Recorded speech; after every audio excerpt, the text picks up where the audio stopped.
Hey guys, tonight we travel back to the early 14th century, a world just on the brink of disaster. You're standing at the edge of a misty European forest. Damp wind slides through the tangled trees, carrying the sour scent of rot and wet hay.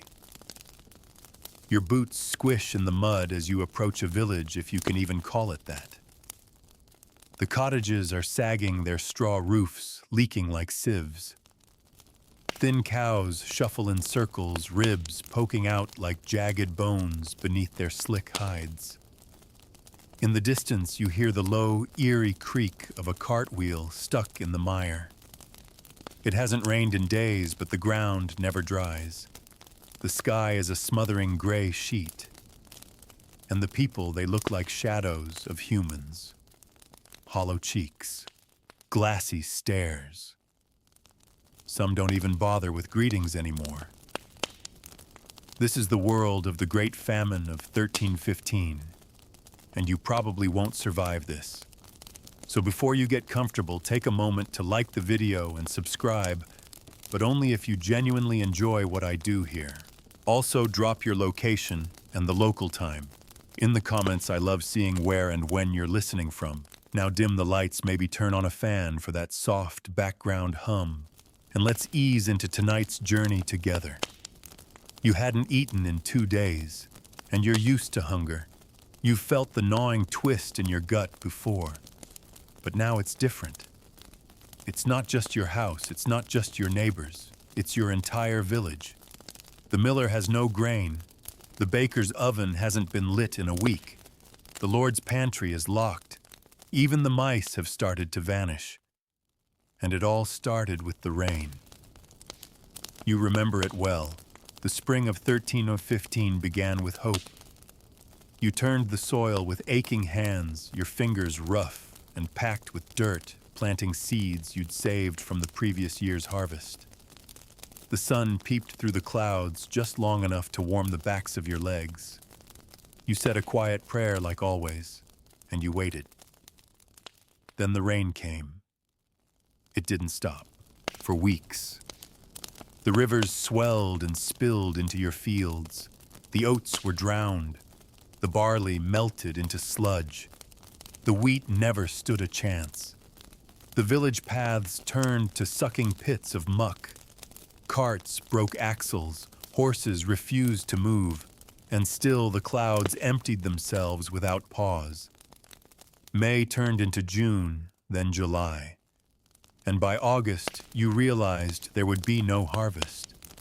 In a world where every day depended on that harvest, this was not a delay. It was death foretold. You weren't the only one watching the skies in desperation. From Ireland to Poland, from the Scottish Highlands to the edge of the Alps, peasants whispered the same question through cracked lips. What did we do to deserve this? And unlike the Black Death that would arrive decades later, like a bolt of horror from nowhere, this famine unfolded slowly, painfully, intimately. You watched it sweep over your land like a creeping tide. No single moment screamed catastrophe. It was 1,000 little collapses. First the sheep died, then the pigs. Then the neighbors started talking about eating the seed grain, the precious stock meant for next spring. You shook your head at the idea, horrified. But then your youngest daughter didn't wake up one morning, and you thought maybe, just maybe, a bowl of porridge could have kept her with you another week. You start thinking less about sin and more about survival. By the fall of 1315, rumors started to reach your ears. Not just from your village, but from traders, monks, even a ragged tax collector who hadn't shaved in weeks.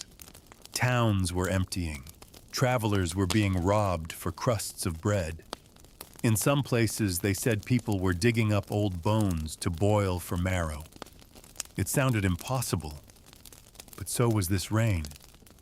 And then came winter. You've lived through winters before, cold, brutal, and long. But at least there'd been food put aside, barrels of dried peas, salted meat bread, hard as stone but still edible. This winter there is no stockpile. You spend nights lying awake, shivering next to your family's stomach, howling louder than the wolves in the woods. You hear your neighbors crying through the thin walls. You don't go to church anymore, not because you've lost faith, but because the priest collapsed during Mass last Sunday and hasn't been seen since. Then your neighbor's boy vanishes. Everyone knows what happened, but no one says it. You find his boot near the edge of the woods, and suddenly, the rumors of cannibalism don't feel like distant nightmares. They feel like a decision waiting to be made. You start to feel like the very earth is turning against you. Fields that once offered bounty now sprout nothing but rot. Your ox dies in the mud, and no one offers to help bury it. They just look at the carcass and quietly sharpen knives. And still it rains. You begin to hate the sound of it, not just for the waterlogged misery it brings, but for what it represents. Powerlessness. The sky, once a symbol of divine protection, now feels like a curse that never ends. You're not alone in this. Across the continent, kings are panicking. The English crown tries to cap food prices, but there's no food to sell. In France, the nobility argues about grain storage while peasants starve in the fields outside their castles. Even the church struggles to explain it. Some blame the Jews. Others blame lepers. Some claim it's divine punishment for sins they can't even name. But none of that matters to you. What matters is your son now weighs less than a sack of flour. What matters is that the village healer has run out of herbs. What matters is that your body, once strong from labor, is now brittle. When you stand too fast, the world spins and your vision flickers black. You are becoming ghost-like in your own life. And this isn't a disease you can't understand. It's not a plague spread by invisible breath or infected rats. This is simple. You are starving. The horror of the famine lies in that simplicity. It's not just the death, it's the way death becomes normal. It loses its ceremony. Burials become shallow pits. Graves are dug too small because the gravedigger has no strength. Children die without names. Parents stop crying. And still, the rain comes down. You wonder often if this will ever end. But you're afraid to hope. Hope feels expensive, dangerous, like a luxury for the foolish.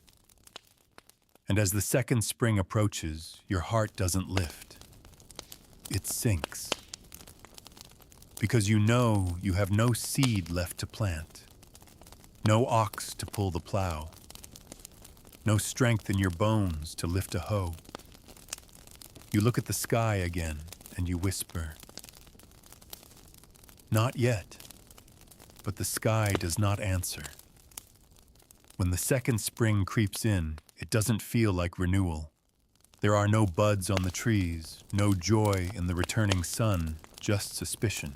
Suspicion that the warmth might be a trick, that the dry days will not last, and that the earth itself is too wounded to yield anything ever again. You step outside your hovel bones, aching with each motion, and stare at the land that once fed you. It's bare, soaked, weary, like you. You try to dig anyway, with your bare hands. The soil clings to your fingers like wet bread. Your palms bleed. Still you push the dirt aside because doing something feels better than doing nothing, even when that something is hopeless. By now, half your village is gone. Some have died. Others have simply walked away, leaving behind shoes, blankets, even their children too weak to carry them any farther. You don't ask where they've gone.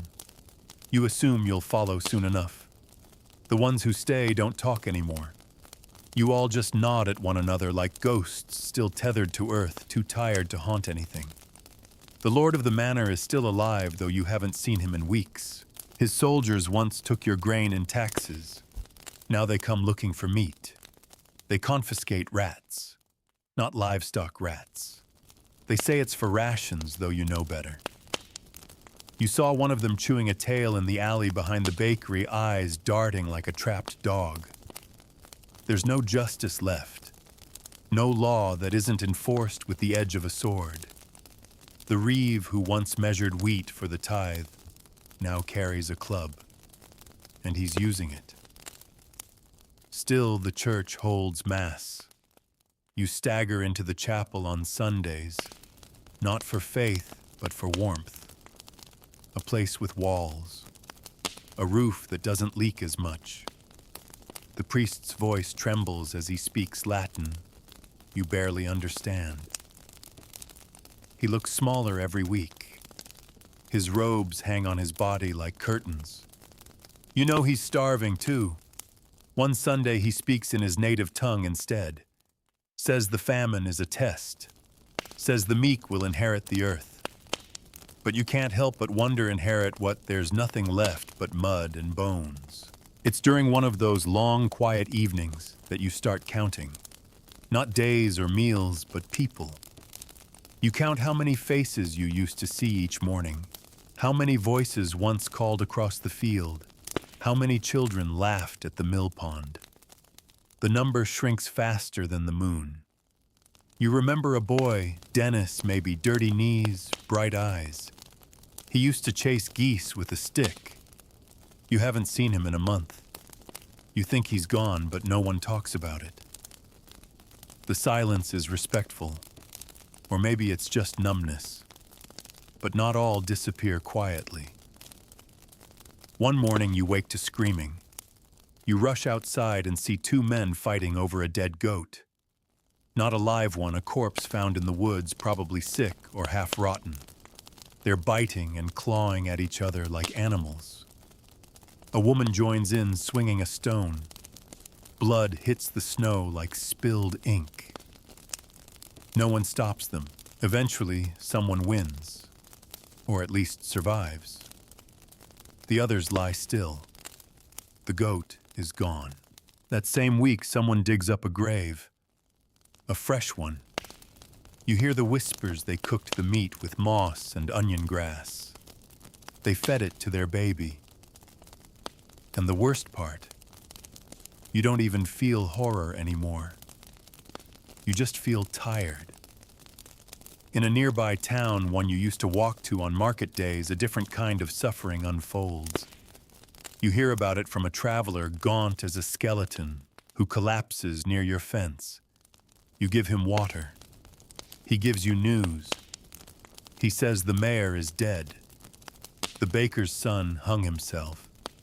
And that merchants from the cities have started hoarding what little grain remains, selling it at prices only nobles can afford.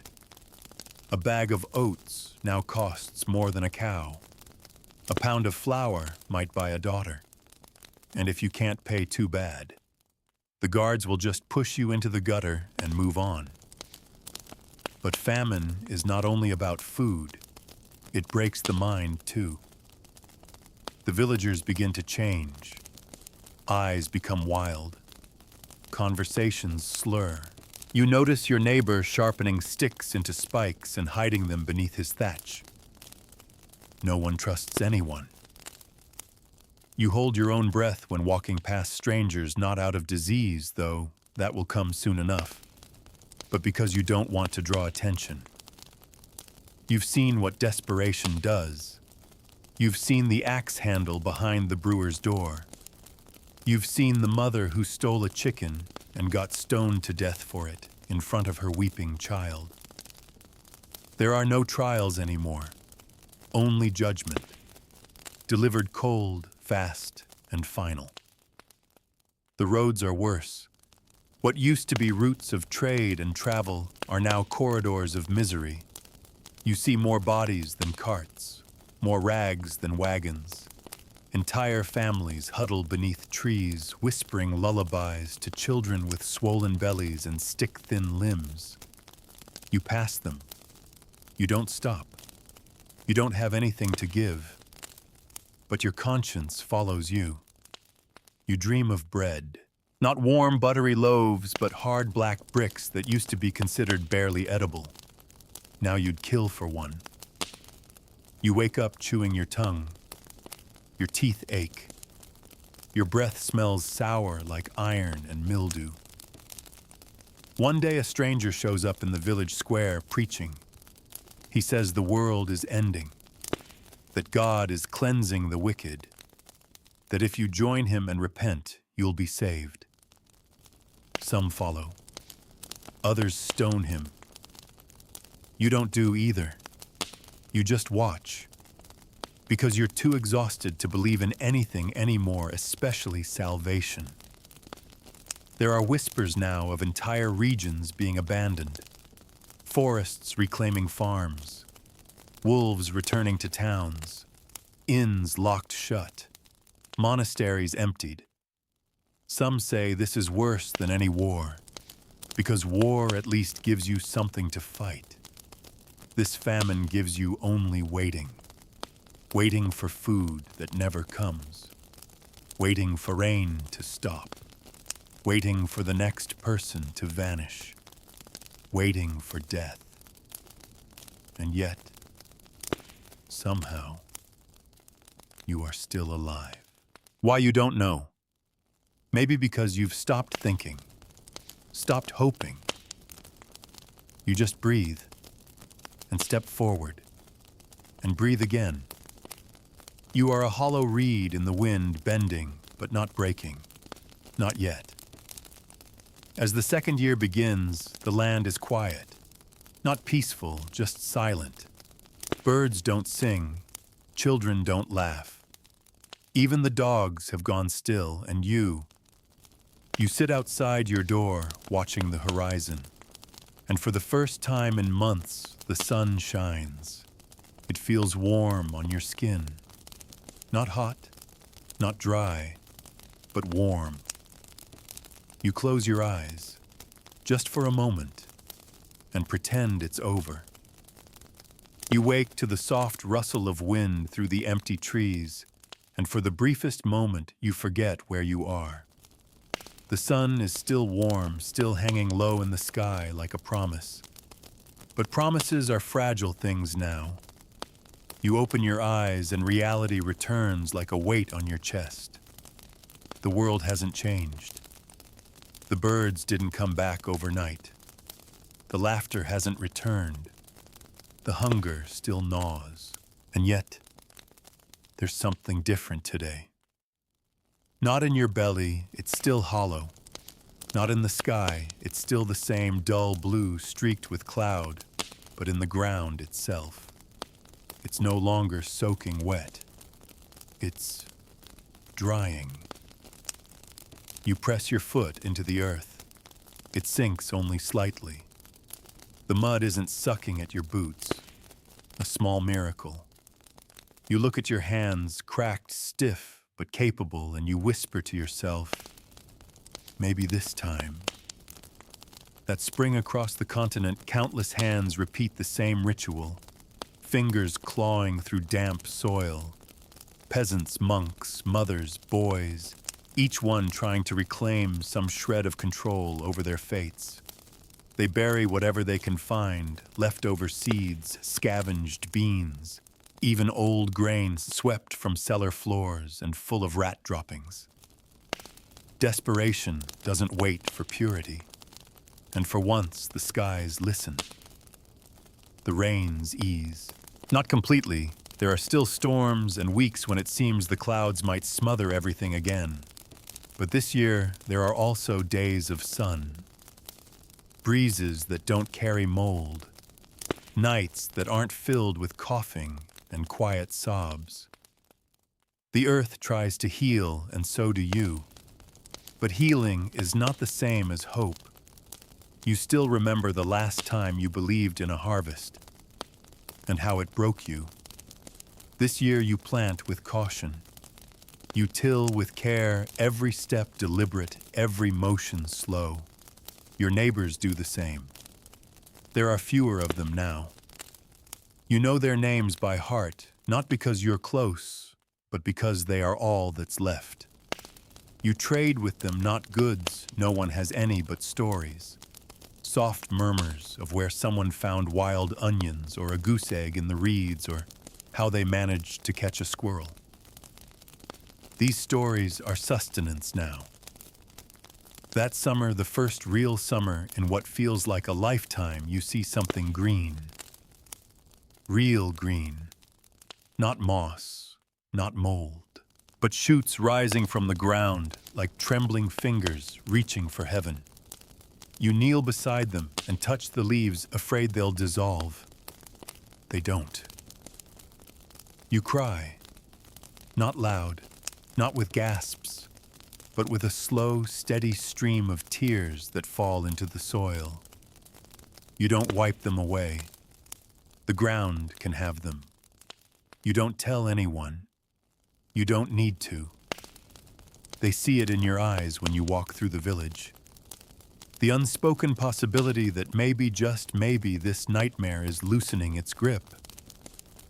But the famine hasn't gone. Not really. People are still dying. Only now it's the weakest ones left. The ones who barely made it through the second winter. Their bodies simply can't wait for the harvest.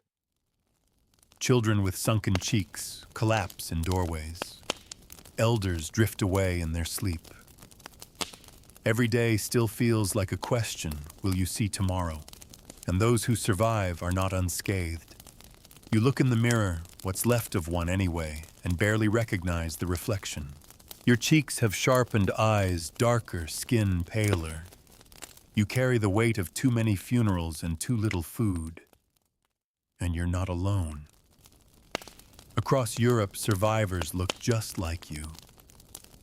Haunted, bent, quiet. The nobility fared better, of course. They had stores. They had walls. But even their larders grew thin. Even their servants died. Even their sons tasted fear for the first time. The famine was no respecter of rank. It seeped through the floorboards of manor halls and into the straw of peasant huts. It whispered the same hunger into every ear. And in its wake, something else begins to change. Faith. Once you believed hunger was a punishment, that God had sent rain and ruin because you sinned. That confession and prayer might ease the skies. But after 2 years of pleading and starving and watching innocence rot in ditches, that belief starts to flicker. Others feel it too. The churches are quieter, not because people have stopped attending, though some have, but because the sermons have lost their fire. Even the priests are thin now. Even the holy men look upward with doubt in their eyes. Some whisper that this isn't divine wrath at all. Some whisper it's something worse, indifference. But you don't speak those thoughts aloud. Not yet. Not to others. Instead, you watch. You listen. And you begin to sense something deeper unraveling, not just crops and bodies, but society itself. In towns, there are riots over moldy bread. In villages, once unthinkable taboos become grim strategies, grave robbing, infanticide, the selling of children. People are beginning to lose not only their lives, but their humanity. And you ask yourself, when the harvest comes, will any of that come back, or are you changed forever? By autumn, the crops have grown. They're not abundant, not like the old days, but they're real. You hold a handful of barley in your palm and feel its weight. It's almost too much to bear. You want to eat it right there, raw chewing until your teeth break, but you know better. You take it to the communal granary, and you weep when the door creaks open and the floor isn't empty. There is food, not enough for a feast, but enough for winter. For the first time in 3 years, you make a stew. Just water onion, 2 handfuls of root vegetables, and a pinch of salt. It's thin. It's plain. But the smell wraps around your heart like a warm blanket. You share it with your neighbor. He brings half a turnip. You eat together in silence, watching the fire crackle. Neither of you says it out loud, but you're both thinking the same thing. You lived. The famine didn't take you. But what it took your children, your strength, your faith, your laughter, those things may never return. Still, you swallow each bite slowly. You savor it. You tell yourself next year things will be better, even if you don't believe it yet. The first snowfall of the 4th winter arrives without ceremony. There is no dread in your chest this time, not like before. The cold still bites, yes, but it no longer feels like the prelude to death. You have food stored, though not much. The roof still leaks, but you've patched it with whatever you could find, animal skins, bark, even woven straw. Your hands are clumsy with chill, but they work. And your belly, it's not full, but it's not empty either. That alone feels like a luxury. The others in the village carry themselves differently now. No one smiles, not really, but they no longer flinch at every sound. People speak again. Not often and not loudly, but the silence has softened. One of the children, yes, one of the few who lived, runs past your hut in the snow laughing. A real laugh, high-pitched and sudden like bird song in the frost. You close your eyes. You listen. You remember that sound. Not everything has returned to life, but something has begun.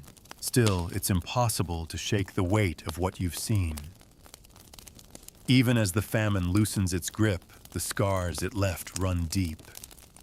You walk through the village and see reminders in every corner, huts abandoned and boarded fields overrun with weeds, graves that no one visits. The famine didn't just claim bodies, it claimed futures. There are fewer marriages now, fewer births. People hesitate before bringing life into a world that showed itself so cruel. And though the hunger has eased, fear hasn't. Everyone knows how quickly the rain can return, how easily the sun can vanish, how fragile the harvest truly is. So when you eat now, you do it carefully, reverently. Bread is sliced with solemnity. Stew is spooned with gratitude. Even the crusts are saved. And somewhere in your mind, the question lingers, what if this happens again? Across the continent, similar fears take root. In England, royal advisors speak in hushed tones about reserves. In France, laws are passed about hoarding grain and regulating markets. Monasteries begin recording rainfall, watching the sky like scholars reading omens. Everyone wants to make sense of what happened, but no one really can. You hear whispers, travelers from the south passing through on their way to cities you'll never see. They say the scholars in Paris and Bologna are debating the famine in their halls. Some blame it on sunspots, others on sin. Still others claim it was just the will of God. The explanations change with the seasons, but the fear remains. And it isn't just fear of weather. The famine exposed something raw, something dangerous. You saw what people became when the food ran out. You saw good men steal, mothers leave children, priests lose faith. You saw neighbors once kind and gentle tie stones to their belts and walk into rivers. What terrified you most wasn't death.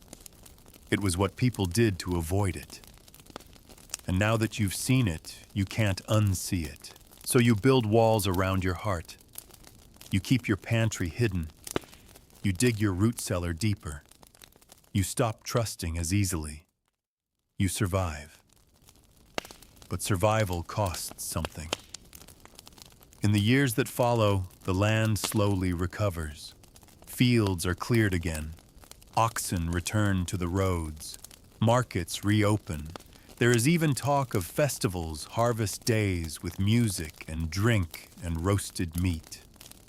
You're invited, but you hesitate. You go eventually, but you stand at the edge. You watch others dance, but you don't join in. Your feet don't know how anymore. Still, the music is beautiful. And when someone hands you a cup of ale, real ale, not water stretched with herbs, you take it. You drink. And for a moment, it tastes like memory. But recovery is not uniform. Some regions never return to what they were. In the highlands, entire villages are abandoned, lost to time and weeds. In the boglands, the famine changed the very soil, the water poisoned by rot. People migrate, seeking new places, safer lands. Borders shift. Old roads are forgotten. Even dialects begin to change as scattered survivors rebuild in isolation. You meet strangers now who speak your language with strange accents, wearing clothes you don't recognize. You trade with them. You don't ask where they came from. You don't ask what they've seen. You already know. What's most unexpected is the way time plays tricks.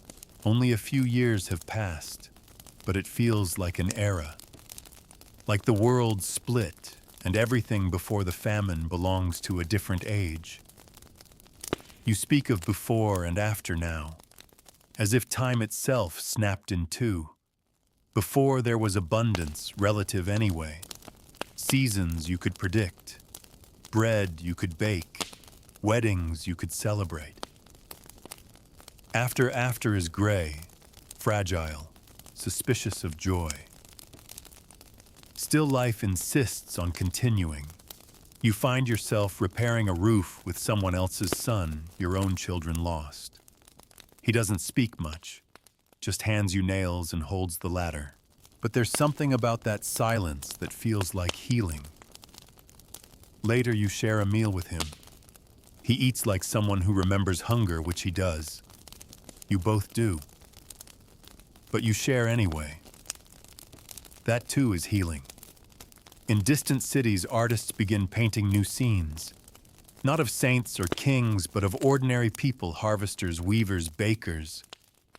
As if the famine reminded them who truly keeps the world turning. Even the church changes. Sermons shift tone. Less fire, more comfort. Less fear, more mercy. A quiet revolution shaped by emptiness. And you plant again. The soil is better now. Not because it's richer, but because you know it better. You know its cruelty, its beauty, its betrayal, its forgiveness. You place each seed with reverence, not expectation. You don't hope for a bountiful harvest. You hope for enough. And when the first shoots rise, green and trembling, you no longer whisper prayers. You simply watch. Watch and wait and prepare. Because once you've lived through the famine, you never forget how quickly the world can vanish. But you also never forget how to endure. You become something else. Not just a survivor, but a witness. And that somehow is what gives the famine its meaning. Not the pain, not the loss, but the fact that you were there. And you remember. Winter again. It creeps up with the same quiet menace you remember. But this year, the fear isn't paralyzing.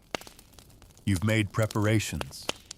The cellar holds sacks of grain, a few smoked fish jars of salted turnip, and dried beans lined up like little victories. You've patched the roof with better timber. You even helped your neighbor insulate their walls with sheep wool bought from a distant trader. You've done all you can, and now you wait. There is a strange kind of calm in that. Not comfort, not exactly, but steadiness. You've learned to live in this new rhythm. Hunger no longer comes like a wolf in the night. It pads around you like a familiar stray, always near, always hungry, but not always biting. Still, the scars remain. The bones of the old famine are buried just beneath the surface, both literally and in the memory of everyone left. One evening, as snow drifts outside your window and your breath curls like smoke, the village priest visits. Not to preach, not to collect tithes, just to sit. He's thinner than last year, but his eyes are brighter. He tells you something you've heard murmured before, that the death toll may have reached 10% of the entire continent. Millions gone. You try to grasp that number. But how could you? You measure loss in the faces you once knew, in the girl who braided your daughter's hair, in the man who always sang while carrying firewood, in the goat that used to butt its head against your knee like a dog. Still, even in this cold season, there are stirrings. A child born, a cart repaired, a well redug. You help where you can, not because you're especially generous, but because helping others helps you remember that you're still human. One day, while mending a fence, a traveler passes through.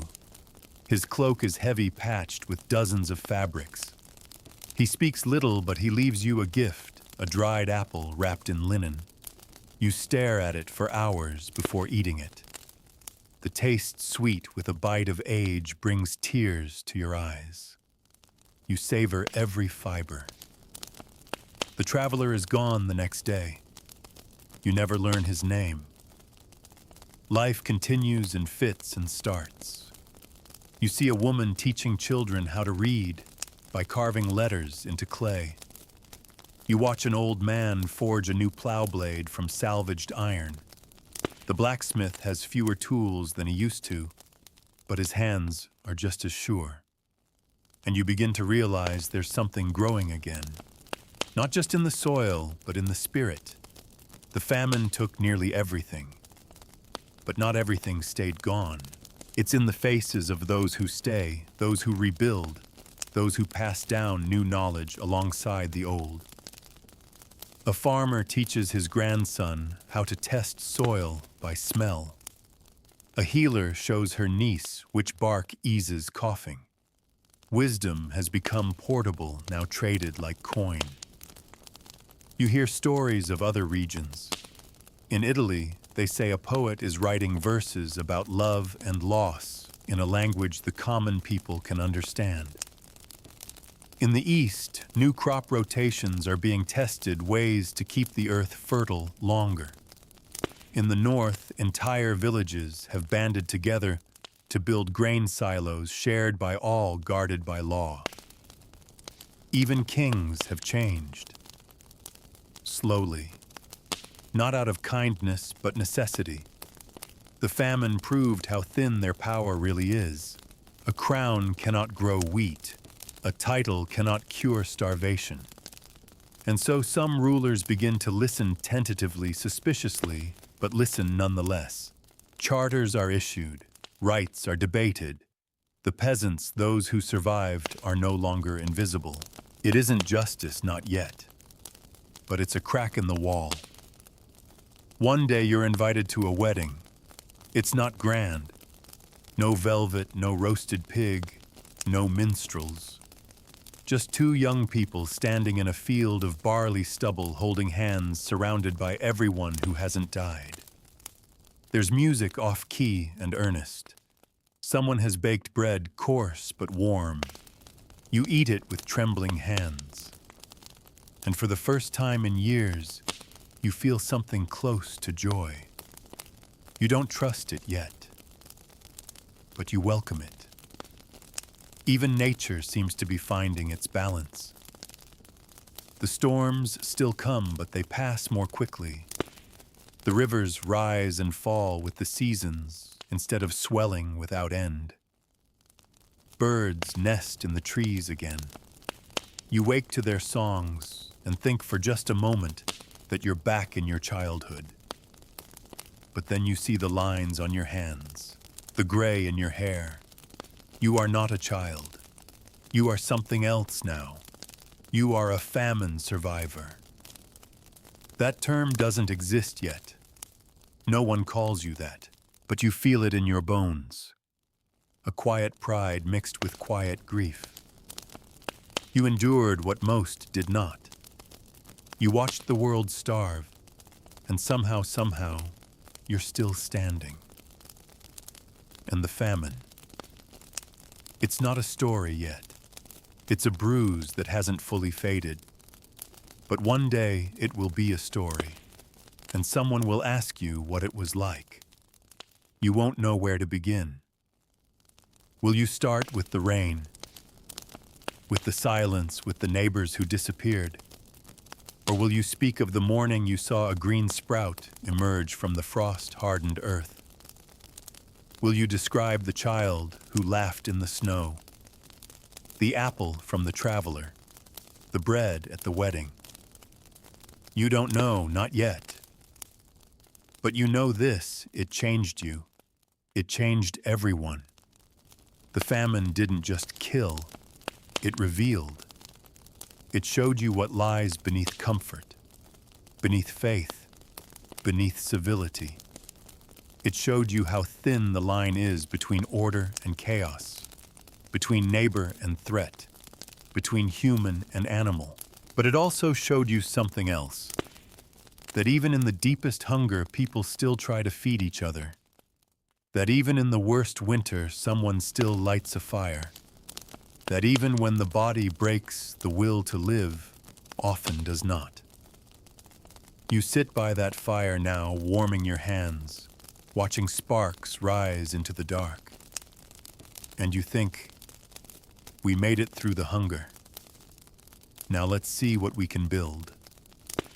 Spring arrives slowly, as if the earth is reluctant to wake.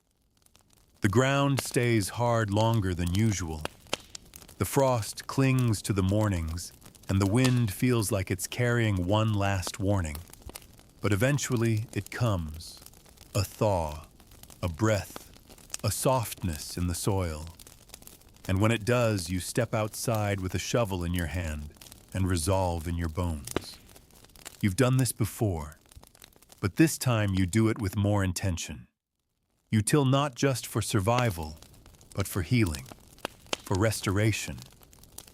The soil turns easily beneath your blade, dark and rich. You press seeds into the furrows with care, like tucking small children into bed. Not every seed will grow, but some will, and that is enough. Around you, others are doing the same. There's no celebration, no trumpet to announce the return of life. Just quiet labor, just movement, just breath. But it's beautiful in its own way. One morning, a merchant arrives with news the roads are passable again. Bridges have been rebuilt. Bandits have dwindled. There are markets reopening 2 towns over. You haven't thought about markets in years. You remember the old sounds, bargaining voices, clinking coins, the smell of roasting meat. You wonder what it must be like there now. How much the world has changed beyond the borders of your little village. You're not sure you're ready to see it. But part of you is curious. Still, you stay. There's work to do. The fences need mending. The well needs clearing. The herbs you planted last summer have started to peek out, and you must harvest them before rabbits get to them first. This is how the years begin to pass, and with each one the memory of the famine becomes more distant, but never quite gone. You find yourself talking about it more. Not every day, But sometimes when the fire burns low and someone brings out a jug of old ale, the stories emerge. Not in detail, not the worst parts, but enough. You tell the younger ones, those born after. They stare at you with wide eyes, unable to picture a world without bread, without laughter, without birdsong. They don't understand. You don't want them to. You want them to live in the after, to plant seeds and expect them to grow, to eat a full meal without guilt, to walk into winter with only mild concern, and yet you can see the famine in their eyes when they look at you. A question unspoken, how did you survive? You never have an answer. It wasn't strength. It wasn't faith. It wasn't strategy. It was simply endurance and luck. You think often of those who didn't make it, not in a way that drags you down, but in a way that keeps you grounded. You remember them when you kneel in the fields, when you break bread, when you share stories. There is something sacred in remembering. Even now, with life returning, you can still hear echoes if you listen closely. A cold wind that reminds you of the winter when everyone was silent. A thunderstorm that rattles the roof just enough to make your heart tighten. A night when the stew is thin and the old fear creeps in. But you face these moments with steadier hands because you've been through worse. Much worse. By the third year of recovery, your village has grown. Not in numbers yet, but in spirit. People who left are beginning to return. Strangers arrive looking for places to settle.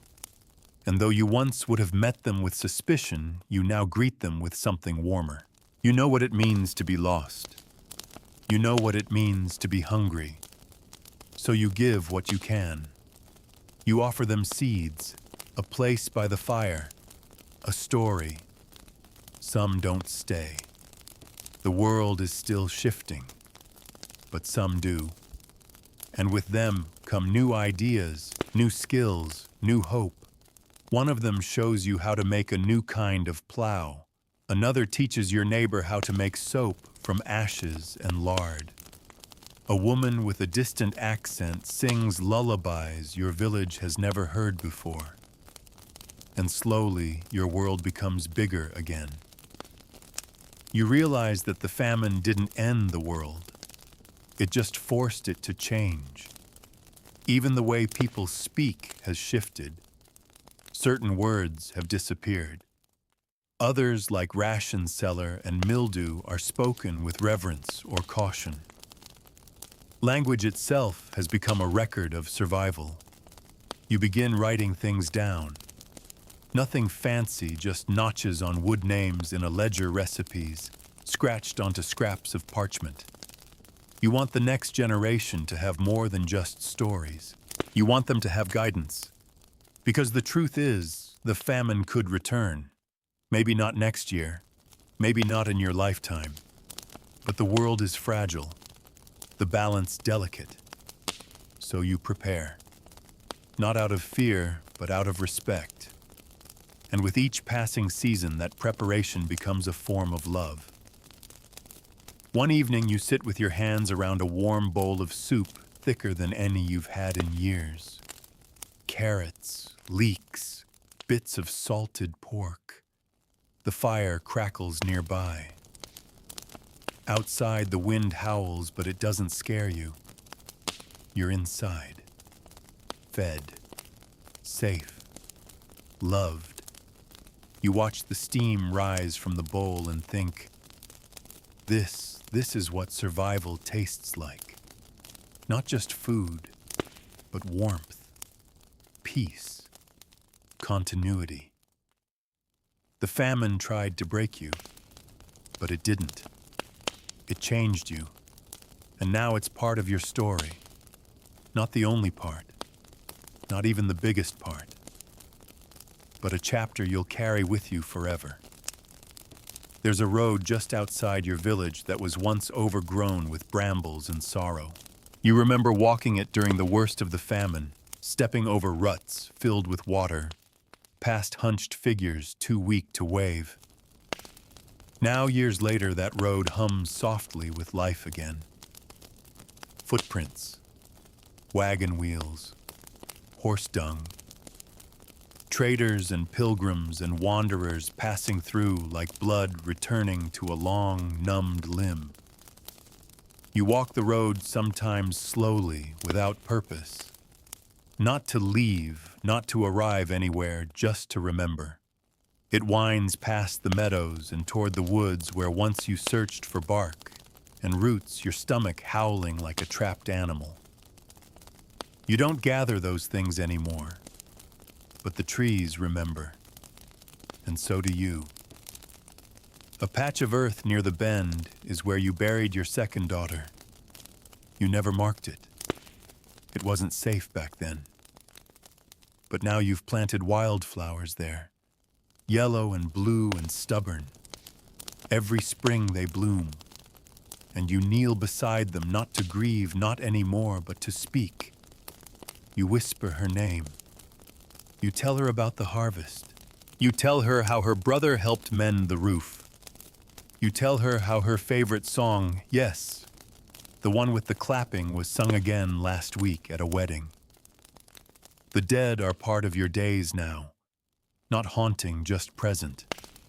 Their absence is woven into everything you do.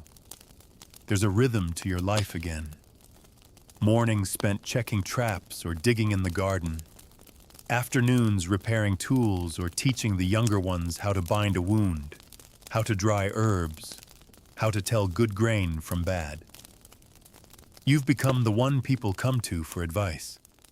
You never sought that role, but somehow it found you. You carry the memory of the famine like a hidden scar. Most days it stays quiet, but sometimes it stirs, like when you see a neighbor throw out a half loaf of stale bread. You don't say anything. You just watch. And remember what it was like to gnaw on tree bark and call it dinner. Or when a child refuses porridge and pushes it away, their nose wrinkled. You glance at the child's mother. She meets your eyes and quickly scrapes the porridge back into the bowl. You nod. These moments are fleeting, but they matter, because memory fades, and you've made it your quiet mission to make sure it doesn't disappear entirely. One day, a group of traveling friars arrives. They carry parchment ink and an idea they're collecting records, not just of royalty and battles, but of ordinary life. They ask questions. What did you eat during the famine? How did you stay warm? What did you feel when the rain wouldn't stop? You don't know how to answer that last one. Feelings don't translate easily into ink, but you try. You sit with one of them for hours, describing the days when bread cost more than your house, when families vanished in the night, when silence became a second language. He writes quickly, eyes wide. When you finish, he looks at you not with pity, but with awe. That surprises you. You never thought of survival as something awe-worthy, just necessary. But maybe he's right. The friar leaves with your story bundled into his satchel to be taken to some monastery where scribes will copy it onto vellum and bind it into a book. You picture someone reading it 100 years from now, eyebrows furrowed, unable to imagine a world so cruel. You hope they never have to. Later that year, your village hosts its first harvest festival since before the famine. It's modest. No great bounty, no towers of bread or fountains of wine. But there's music, laughter, children with flower crowns, a dance that stumbles through rhythm and rhyme but lands eventually in joy. You don't dance. Your knees ache too much. But you clap, you sing, and when someone passes you a slice of sweet cake, a rare treat, you take it and savor every crumb, not just for the flavor, but for what it means. That night, as the fire dies down, and you walk home under stars that seem a little brighter than they used to, you find yourself thinking not of the famine, but of the future. What will come next? Will the rains return someday? Will the earth betray you again? Maybe, but maybe not. And maybe, just maybe, you're not as afraid of it as you used to be. Because now you know that even in the darkest years, something remains. A spark, a will, a thread of life that refuses to break. And it's not just in you, it's in the people who stayed, the children who grew up in the ruins, the strangers who brought songs and seeds from far away, the friars who wrote your memories down, the baker who now measures flour like treasure, the healer who discovered that moss from the northern trees can soothe wounds, the blacksmith who makes tools not just to sell, but to share. This is what survival has become, not just enduring, but rebuilding, retelling, reimagining. The famine is still with you, yes, but it no longer defines you. You're more than what you lost. You're what you kept, and what you're building now. The years pass not quickly, but steadily, like a cart drawn by an old ox creaking forward day by day, never rushing, never stopping. And you find that life, despite everything, has a way of continuing, of layering over the old pain with new purpose. You wake to birdsong now, real birdsong. Not the echoes of memory, but the living trill of wings in the trees outside your window. For the first time in a long while, you rise not from hunger or cold, but from habit. Your body aches in new ways, not from starvation, but from work. Honest, repetitive, exhausting work, and you are grateful for it. Today you're heading to the fields early. Not to plant, those days are past for your hands, but to teach. A group of young villagers waits by the fence, each with a bundle of tools too large for their frames. They're gangly, awkward, full of questions. Most were born after the famine. They've only heard the stories, and even those have softened with time. You walk the rows with them, pointing out where to dig, how deep to sow, what weeds to watch for. One boy asks if it's true that people once ate dirt to stay alive. You pause. Then you tell him yes. Yes, they did. You watch the disbelief in his eyes as he looks down at the soil, rich, dark, and full of worms, and you wonder what it's like to not know fear in your belly. You hope he never has to. Later, you rest under the shade of the old elm tree that somehow survived everything. Its trunk is thicker now, and the moss at its base is soft. A girl sits beside you, maybe 10 years old, clutching a wooden bowl filled with berries. She offers you some. You take only a few. That instinct, always saving, always rationing, never quite left you. She eats the rest, giggling when the juice stains her chin. And in that moment, you feel it again. Not quite joy, not quite peace, but something just as precious. Continuity. The famine did not erase the future. It only made it harder to reach. And now you're here, living in it. There's a meeting in the village square that evening. Not a council, not a crisis, just a gathering. People bring stools, bread news from travelers. Someone plays a flute. Another strums a harp. The music is clumsy, but heartfelt. No one cares if it's perfect.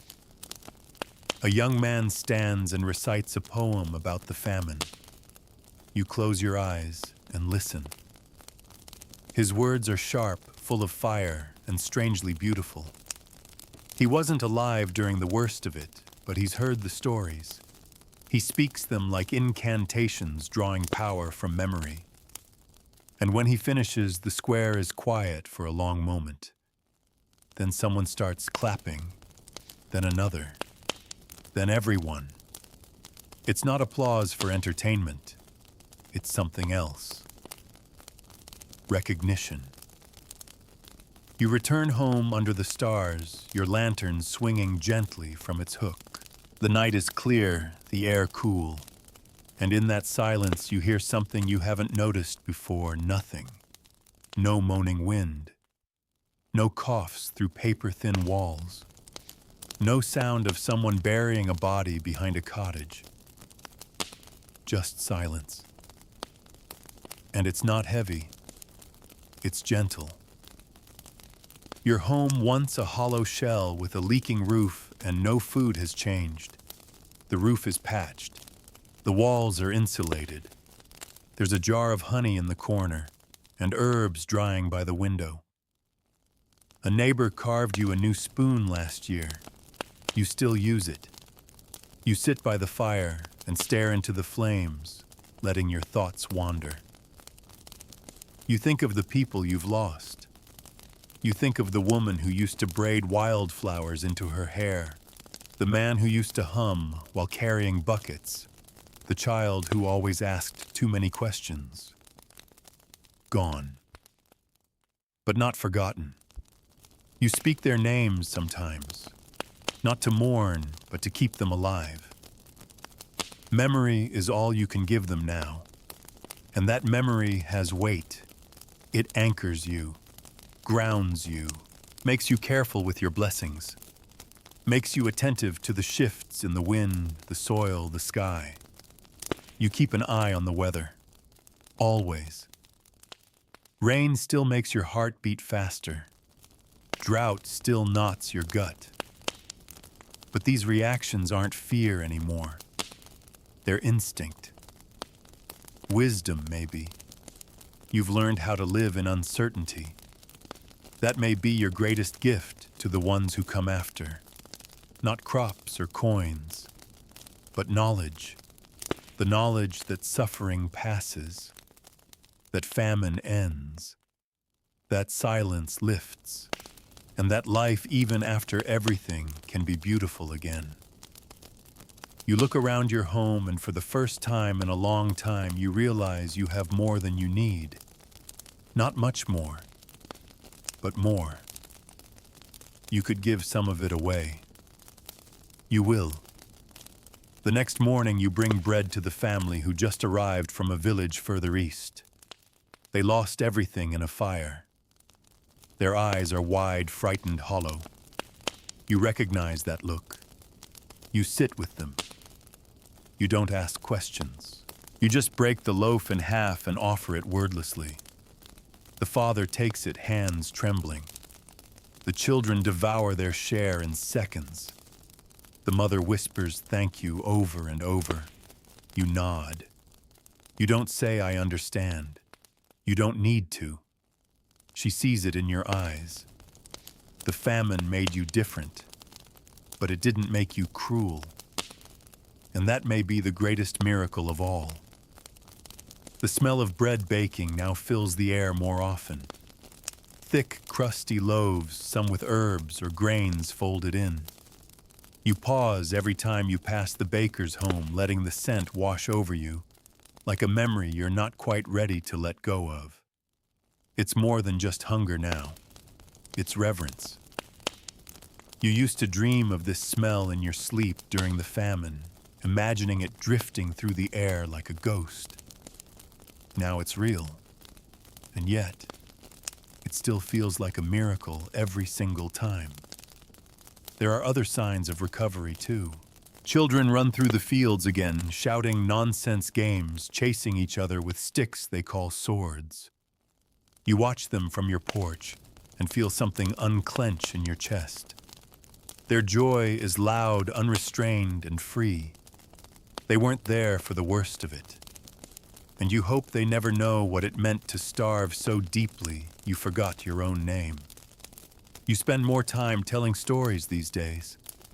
Not just of the famine, but of everything before, during, after. The children gather in the evenings, sitting cross-legged in the dirt, waiting for you to speak. You tell them about what the village once looked like, about how the river ran differently, how the forest used to come closer to the fields. You describe the old market before it crumbled, the blacksmith who could split a horseshoe with his bare hands, the woman who used to sing lullabies while grinding flour. They ask questions, too many sometimes, interrupting, giggling, pushing each other. But you don't mind. Their curiosity is part of the healing. It tells you they're far enough from the famine to feel safe asking. Sometimes, though, one of them will ask, "What was the worst part?" And you'll pause. Every time. Because the worst part wasn't the hunger. It was watching people disappear. Not just die, though death was constant, but vanish from themselves. You saw it in the eyes of a man who stopped speaking, in a mother who left her baby in the snow and walked away, in neighbors who forgot how to laugh. You want to protect these children from that part of the story, but you know you can't. So you tell it gently, truthfully, quietly. You say, "There were days we forgot what hope felt like." And they go quiet, suddenly understanding that the stories they laugh at are rooted in something deeper. Still, you don't want them to live in shadow. You want them to carry the truth, but not the weight. So you always end the stories with something good. A seed saved, a neighbor's hand, a fire that stayed lit, a green sprout that rose in the middle of a frozen field. Because those things happen too. You've started carving again. Nothing fancy. Just figures from memory people mostly. Your wife's profile, your son holding a spade, the cow that survived all 3 winters. You carve them into wood, place them on the mantle. Sometimes the children ask who they are. You tell them their names, what they did, what they loved. You don't talk about how they died. That part belongs to you. There's talk in the village now about rebuilding the mill. The old one near the river collapsed in the 2nd year of the famine. For years, it was nothing but a skeleton, timbers jutting out like broken ribs, moss eating the wheel. But someone's drawn up plans. A group is organizing volunteers. You go to the meeting. Not because you have strength to lift beams anymore, but because you remember how important the mill was, how its turning meant full bellies, how its silence meant death. They ask you questions. You answer what you can. And when they begin construction, you walk down there every morning to watch. Sometimes you carry nails. Sometimes you bring broth. Sometimes you just sit and listen to the creak of hammers and laughter. Laughter. It returns like a shy visitor. Not all at once. Not everywhere. But enough. You think of the time during the famine when no one spoke for days. You remember the sound of wind scraping along empty streets, of distant sobs of creaking wood, and nothing else. Now there are songs again. Bad ones mostly. Off-key. Invented mid-verse. But they're sung. And that means more than anyone realizes. One evening, a stranger arrives in the village. Dressed well. Boots without holes. Clean hands. He introduces himself as a scholar sent from a university to learn how the famine affected rural communities. He carries scrolls, books, ink, and an endless appetite for stories. You let him sit with you by the fire. He asks questions. You answer. At first it's simple: how many people died, what crops failed, when did the rain stop? But then he asks, what did it feel like, and you go quiet. Because how do you describe a hunger so deep it replaced your name? How do you explain the silence that came when the baker stopped baking, When the church stopped ringing, when the children stopped crying till you try. You describe it in fragments. The sound of rain that wouldn't end. The way your fingers shook when planting seed that might never grow. The smell of rot clinging to your clothes. The way time warped days, stretched into years and years, became a blur of mud, death, and waiting. He writes it down. Every word. And when he thanks you, you realize something: this story matters. Not just to you, but to the world that wasn't there. You are a witness now, a keeper of memory, a guardian of what was lost and what managed somehow to survive. You watch the scholar walk away, his bag heavier with your words, and you feel lighter. The village has a rhythm again. It's not the same as it was before the famine. It never could be, but it's a rhythm nonetheless. Morning bells chime faintly from the chapel. Smoke curls from chimneys by noon. The hammering of carpenters. The chatter at the well. The occasional bark of a dog. Familiar. Human. You wake with the sun now, not from fear, but from habit. The body remembers old routines.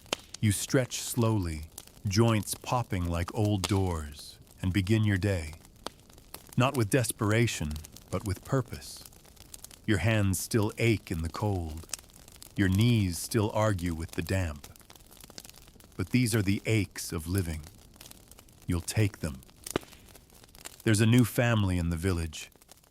Young, full of fire. You helped them build their home from timbers salvaged from the ruins of the old granary. They've planted apple trees. You walk past those trees some mornings and nod at the husband as he weeds the base. He smiles every time. A quiet thanks. He doesn't know what this land has seen, but he feels it somehow in the soil. People are planting trees again. That might be the clearest sign of healing yet. You find yourself teaching more and more.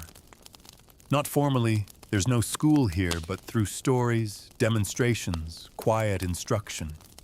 A girl shows you her basket of mushrooms. You gently separate the edible from the poisonous. A boy brings you a carved spoon, proud of the curve. You help him smooth the edge. These small exchanges anchor the days. There are still reminders of the past. Bones unearthed from fields. Broken tools rusting in the forest. Graves without names. But they're no longer symbols of despair. They've become monuments. Markers of where you were and how far you've come. And sometimes people come from outside the village. Traders. Pilgrims. Once a tattered soldier passed through eyes hollow, mumbling about wars in distant lands. They always ask the same thing. Is there food here you always share? Even if it's little, especially if it's little. Because you remember what it was like to arrive with nothing to ask, to hope. The community is stronger now. Not larger, not wealthier, but stronger. There's an unspoken code: no one starves alone. No one is turned away without at least a crust, a blanket, a dry place to sit. You sit by the fire one night, sipping a weak cider pressed from last year's apples. A boy sits beside you, the same one who once brought you that misshapen spoon. He's older now, voice deeper, eyes clearer.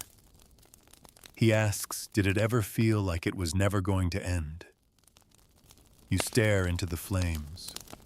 Yes, you say. He waits for more. You let the silence linger before adding, but that didn't stop us from waking up each day. He nods. He understands in the way young people do. Not fully, but enough. He asks you to tell the story again, the one about the green sprout breaking through frost. You tell it, again. You always do, And every time you do, it feels more real, more alive, like you're passing something sacred. You wonder sometimes how many others survived. Other villages, other towns, other wanderers on other roads. You imagine them scattered across the continent, all of you carrying the same memories, like ashes in your pocket. Some of them are probably telling stories too. Some of them are carving, planting, teaching. The famine may have isolated you, but survival connects you. There are small celebrations now, name days, births, even the rebuilding of an old barn. Nothing elaborate. A loaf shared, a song sung, a fire lit. But they're meaningful. They remind you that life isn't just about enduring, it's about acknowledging that you made it and choosing joy where you can. You find yourself smiling more often. The lines around your eyes deepen. People call you wise now. You don't feel wise, just old, just full of memories. One day, a girl brings you a letter from a town you've never visited. It's from a friar who read your story in one of the university archives. He thanks you, says your words helped him understand something his teachers never could. He says he read them aloud to an entire hall of students, that some of them cried. You read it 3 times. Then you fold it and tuck it into your coat, close to your heart. You never expected your story to travel further than your voice could carry. But now it lives in ink, in paper, in minds you'll never meet. That feels like victory. The famine tried to erase you, but you left a mark instead. You don't sleep much anymore. Old age has crept in quietly. But on good nights, you sit by the hearth and listen to the wind, not with fear, but with familiarity. You know its sound. You know what it brings, and you're no longer afraid. You close your eyes and hear the voices of those long gone. They aren't mournful. They aren't calling. They're just there, part of you, etched into your bones like the lines on your hands. You think of the seasons ahead. Spring, summer, another harvest, another winter. Each one a gift, not a guarantee. You've stopped counting how many winters you've survived, but you remember the one that tried to take everything, and how you lit a fire anyway. The day begins with a chill, but not the kind that warns of disaster, just the crispness of early morning dew on the grass, mist curling low over the fields. You breathe it in slowly, leaning against your walking stick, watching the sun rise like a cautious guest, returning after a long absence. It's planting season again. You're too old now to work the soil yourself, but you still rise with the workers, still make your way down to the edge of the fields to offer advice, to inspect rows, to press a bit of dirt between your fingers and nod approvingly. The earth smells rich, like promise, like it wants to feed you again. You sit beneath the same elm tree where you've spent so many seasons watching the world come and go. The bark is gnarled, now split from lightning years ago, but it's alive, stubborn, familiar. You run your palm along the trunk and remember the days when it was barely taller than your shoulder. That's how time moves now. In trees, in faces, in the subtle shifting of generations. The boy who once asked you what it felt like to starve is now a father. His child toddles between rows of vegetables, laughing as butterflies swarm overhead. The child's laugh makes your chest ache in a good way.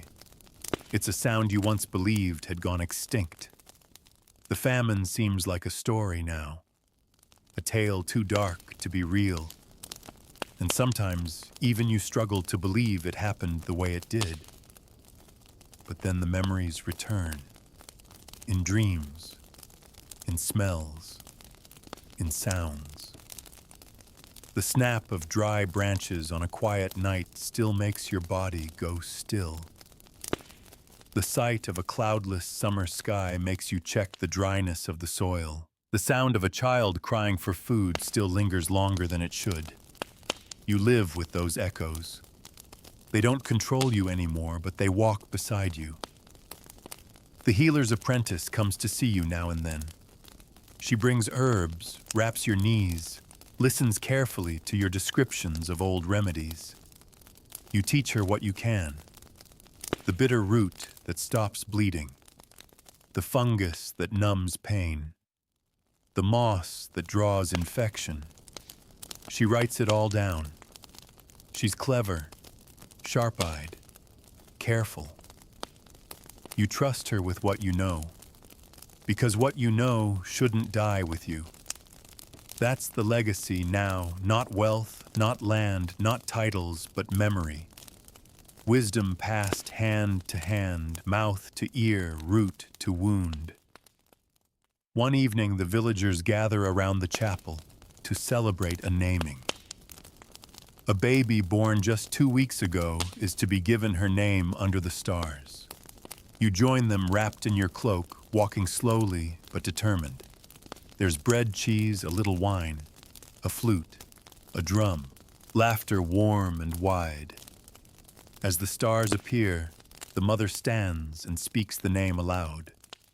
It's a good name, strong, a name you recognize from before. And suddenly, without warning, you cry. Not loudly, not from sadness, but from relief. The world is growing again. A few days later, you find yourself sorting through the small box beneath your bed. It holds the things you've saved. A strip of cloth from your daughter's dress. A rusted spoon. A bit of rope once used to tie a satchel that carried seed. Worthless, perhaps. But to you, they are everything. You think for a moment about burying them, letting them return to the earth. But no, you leave them. You want someone to find them someday, to wonder what they were, to ask. Maybe they'll ask the right questions. Maybe they'll remember. The scholar who once recorded your story returns briefly. He's older now. His cloak is newer, his eyes just as curious. He brings you a book. Inside are pages filled with names, places, accounts. Yours is among them. You flip through slowly. Your voice, your memories, now ink and parchment. You thank him. He nods, says nothing more. Before he leaves, he asks, "Do you think it could happen again?" You pause, then answer honestly. "Yes, of course. But next time we'll be ready sooner." He nods, and you both sit for a long time watching the sun set over the village. That night, as you lie in bed, you stare at the rafters above you, fingers folded over your chest. The wind outside rattles the shutters. You feel no fear. You feel old, tired, but not undone. You've become part of the land now. A story people pass along. A name spoken beside the fire. A figure seen beneath the elm, still watching the horizon, like a sentry guarding memory. And maybe that's enough. You close your eyes not because you must, but because you can. And the night, for once, is kind. The mornings grow longer now, and with them comes a new warmth, not just in the sun, but in your bones. Not the ache of labor or the chill of hunger, but the heat of contentment, of a life earned and lived. The kind of warmth that makes you pause and close your eyes without flinching. You sit outside most days watching life happen. There's a young couple who've taken over the corner plot by the stream. The same patch of land where nothing would grow during the famine, where the soil turned sour from too much rain and too many buried sorrows. Now it's green. Rows of beans, stalks of corn, patches of cabbage so large you laugh the first time you see them. They call it a miracle. You know better. It's not a miracle. It's patience. It's care. It's time. And it's the quiet will of the earth to try again even after everything. You sit and watch the couple in the field, their sleeves rolled high, their arms streaked with sweat and dirt, and it fills you with something close to pride. You've seen that land at its worst. Now you see it blooming. People stop to talk to you more now. They ask questions. They bring food. They call you elder now, a word heavy with meaning. You don't correct them. You've earned it. There are still ceremonies. A wedding last week, a baptism the week before, a planting feast coming soon. These moments still feel fragile, as if laughter might scare them off. But they stay. And each time you find yourself more willing to join in. Maybe not to dance, but to smile, to clap along, to sing a few verses when the mood is right. Sometimes they ask you to tell the story again.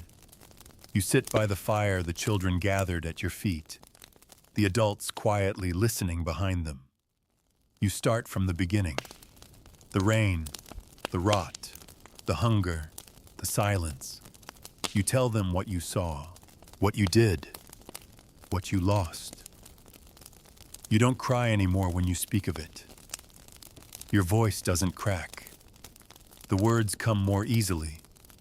Because it's no longer pain, it's memory. And memory, when shared, becomes strength.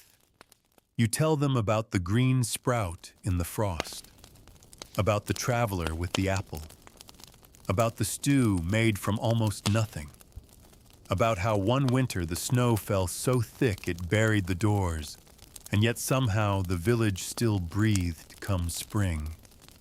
You tell them not to forget, because forgetting is how it starts again. They listen. Some lean forward. Some grip their mother's hand. A few glance toward the darkness, half imagining the famine as a shadow waiting just outside the fire's glow. That's good. A little fear is healthy. But then you smile.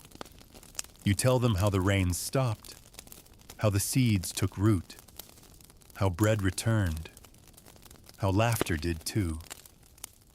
You end with this: we're still here. That's what matters. Afterwards, someone always brings you a bowl of stew. Someone always offers to walk you home. You let them. Not because you need help, but because accepting kindness is its own kind of strength. At home, you hang your coat by the door. The same peg you've used for decades.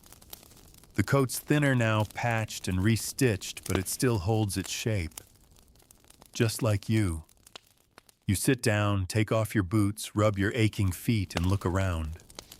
The walls of your cottage hold so many years now. So many seasons. You run your hand over the table's worn edge, smooth from use. You trace the carvings on the window frame, small marks, notches that once measured children's heights. They stop low. You stare at them for a moment, then nod. Not with sadness, but with love. You walk outside again, lantern in hand, and stand beneath the night sky. Stars glitter above like grains of salt scattered on velvet. You tilt your head back. Breathe deeply. The air is sweet with life. You think of how during the famine the sky felt like a weight low, wet, heavy. Now it stretches wide, endless open. A shooting star streaks across the black. You don't wish on it. You don't need to. Your wishes already came true in the quietest, smallest ways. The neighbor's baby lived. The wheat sprouted. The songs returned.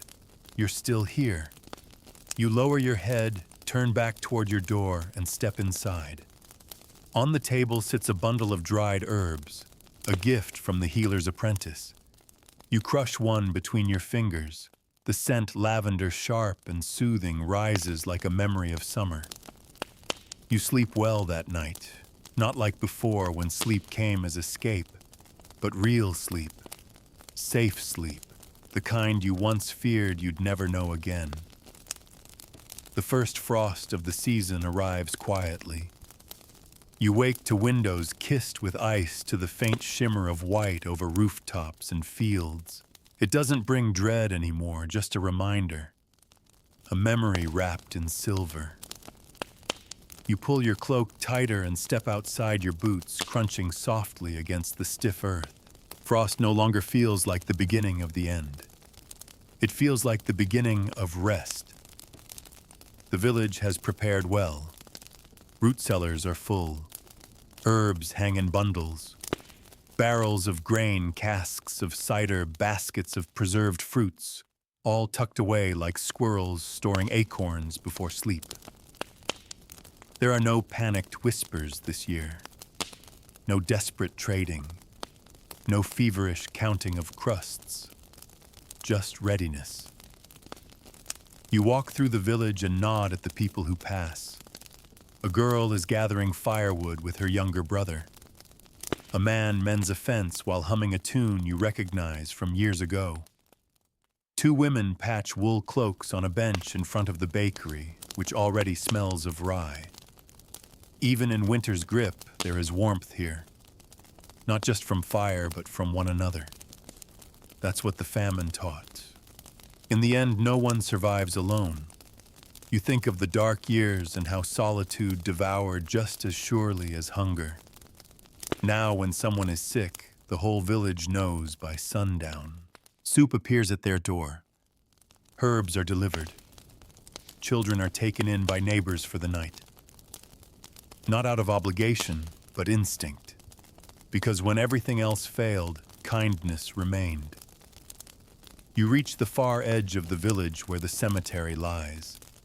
Snow dusts the headstones. Many of them still bear no names, just rough stones, markers for the forgotten. You walk slowly among them, your hand brushing one as you pass. This was your brother's. That was your friend's. This one, you never found out her name. You stop at your daughter's spot.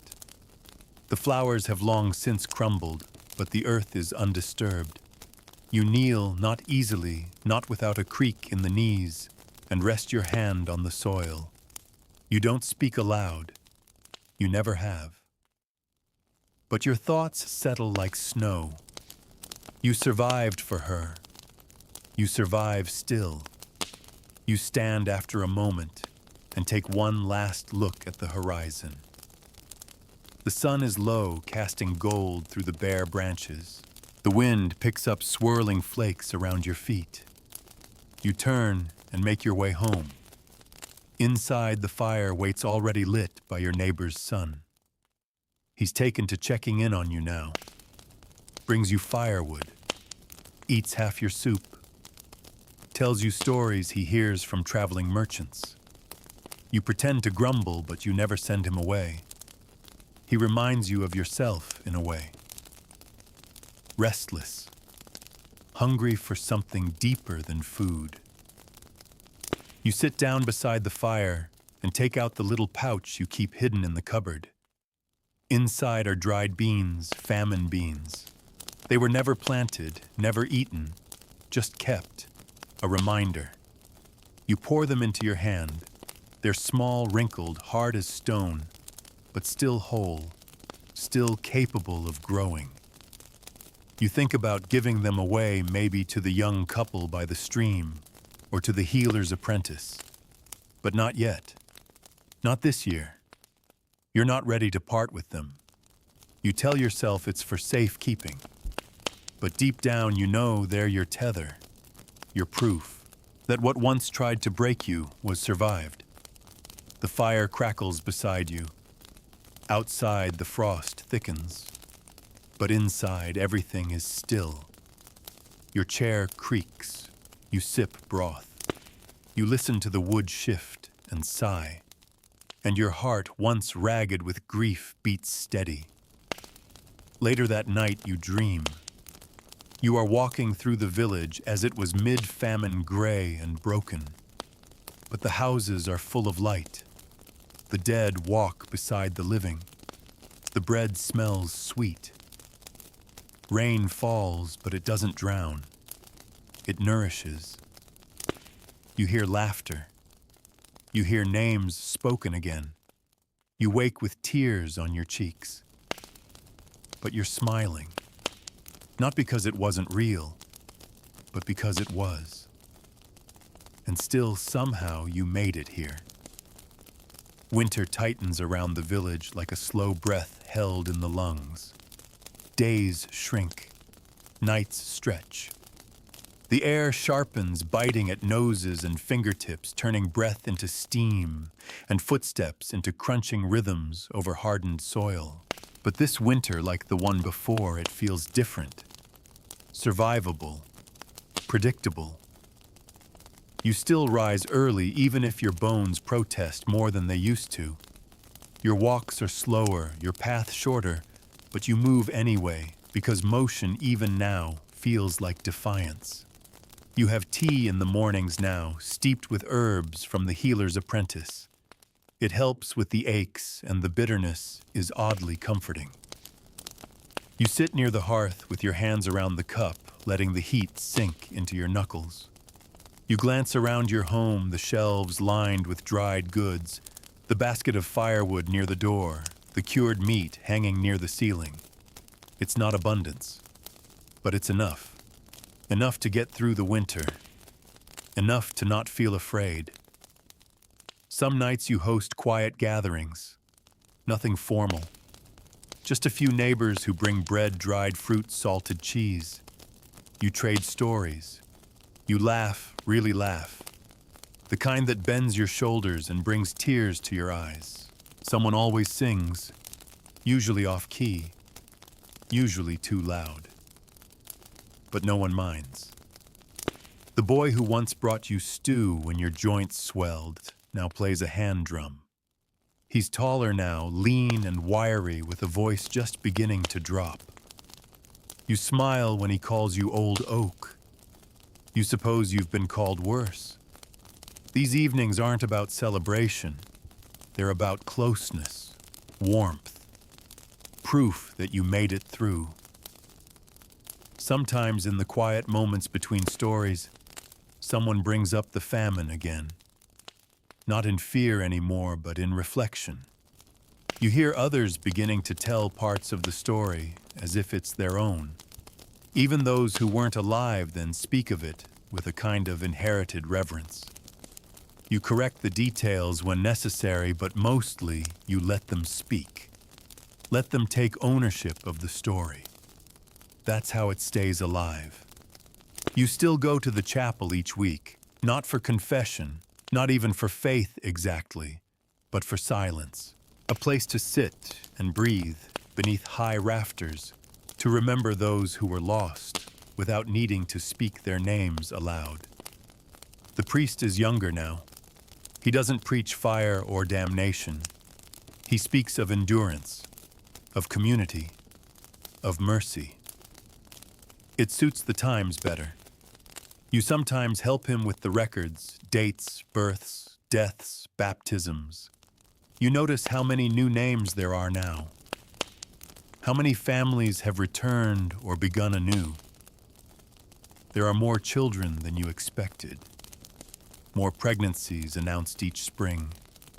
It feels like the village has decided to live again, loudly, messily, beautifully. And yet, there are still the hard days.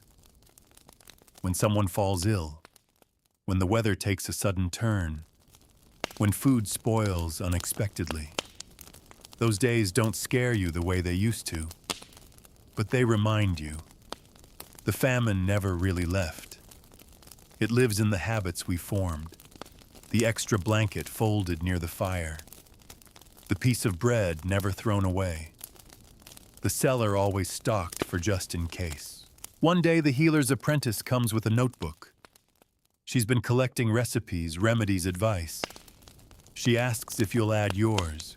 You write slowly, your fingers stiff, your eyes squinting. But you do it. Every page is a seed for someone else, a safeguard for a future you'll never see but care about anyway. That night, she reads your notes aloud to a group of children. They giggle at your handwriting. They gasp at the ingredients. One little boy makes a face when she reads boiled bark for fever. You laugh louder than anyone. You still visit the graveyard sometimes. You don't cry there anymore. You sit. You remember. You tell stories aloud if no one is near. You speak to the empty air. You tell them what's growing in the field now, who married who, what song was sung last week, how many babies were born since autumn. You keep them up to date. They deserve to know.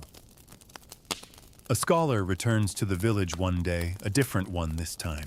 Young, wide-eyed, carrying a satchel full of ink and questions.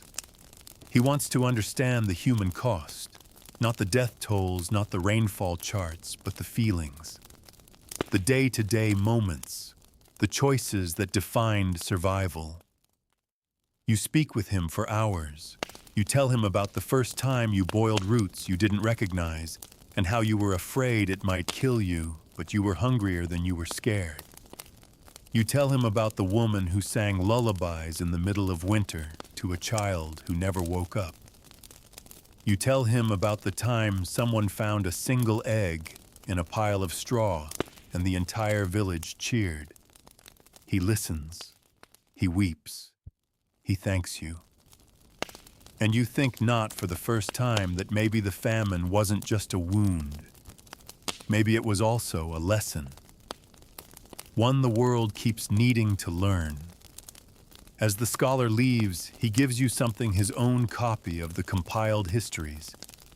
You open it that evening by firelight and find your name, your words, your story. And beneath it, in a neat hand, his memory nourished us. You touch the page gently, as if it were skin. You smile. Then you close the book and rest your hands on the table. The fire burns steady beside you. Outside, snow begins to fall again, soft and slow. And inside, everything is warm. Snow blankets the village in silence. The kind of hush that makes even the dogs lie still, their ears twitching, but unmoving, their breath rising in little clouds above the straw. You sit at your window, wrapped in wool, watching the world turn white. The trees outside are bare, but not dead, just sleeping. Everything is resting now, you included. You don't go out much these days, not in the snow. Your joints ache more than they used to, and the cold bites a little deeper. But you're not trapped. You're not afraid. You remember winters that brought dread with every flake. This isn't that. This is peace. Your home smells of dried herbs, wax, and old wood. The fire crackles gently. The bread is wrapped in linen on the table. You have enough. You are warm. You are not alone. Children come to visit often now. They bring questions more than bread these days. They sit at your feet or tug at your sleeves. They want to hear stories, and not just about the famine anymore, about everything. What it was like before.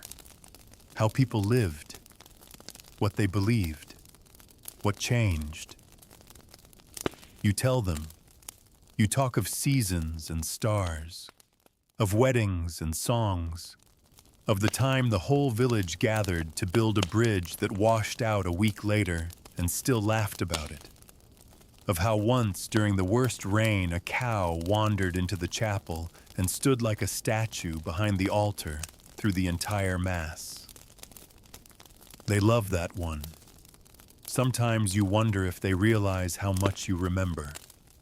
how many faces you carry, how many names still whisper through your thoughts. You don't speak them all. Some memories are folded too deeply to share. Some belong only to the silence. But others, you give away freely, like seeds. That's what it feels like now, scattering seeds. You've become the village's soil, not its fire, not its force, its foundation. They bring you news, too. The road to the city has reopened after a landslide. A new family moved in from the southern hills. The smith's daughter is apprenticing with the tanner now. People are planting more flax this year, and the wheat taller than ever. You nod, soaking it in. You don't need to see everything anymore to feel it. You feel it in the way the wind carries smoke, in the way the chapel bells ring clear again, in the way your porch steps creak beneath young feet. One morning you wake to a village preparing a festival.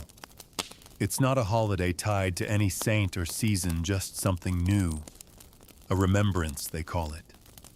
To honor what came before and what endured. You weren't the one who suggested it, but you were the reason. They make a feast from the oldest recipes you taught them. Flatbread, porridge, roasted turnip sweetened with honey. They gather near the old elm tree, the one that outlived the famine and still drops leaves in the same crooked circle. Someone hangs a lantern from its branches. Others add little wooden charms, each carved with a name or symbol. They invite you to speak. You do. You stand with help, your cane steady in your hand, your voice scratchy but strong. You don't give a speech. You just say, "We lived, and we remembered." That's enough. And it is. They sing afterward, a slow, rolling tune that no one quite knows the words to, but everyone joins in. A hum, a rhythm, a comfort. You sit beside the fire watching them sway in the lamplight, thinking of all the winters past and how long it took to get here. Back at home, you sit by your window one last time. The sky is deep with stars. No clouds, no threat, just quiet. You sip the last of your tea. The air tastes faintly of frost. You close your eyes, and you listen. Not for danger, not for hunger, but for breath, for heartbeat, for life. For the quiet, enduring song of a world that tried to die and didn't. And when sleep comes, it comes softly, not as an escape, but as a blessing. You're still here. Through every storm, every bitter season, every ache in your body, and every hunger that tried to silence you, you endured. And now in this stillness, in this gentle dark, you are wrapped not in fear, but in memory. You've walked with ghosts and broken bread with survivors. You've watched sprouts rise from ruined soil, laughter return to silent streets, and stories rise like steam from warm soup bowls. The famine may have taken years, but it didn't take you. Not the real you, the part of you that remembers. The part of you that plants again anyway. You don't need to fight anymore. You don't need to explain. You don't even need to move. Just breathe. Just rest. Let the rhythm of the seasons rock you. Let the fire's gentle crackle soothe your thoughts. Let the weight of the past settle into the ground where it belongs.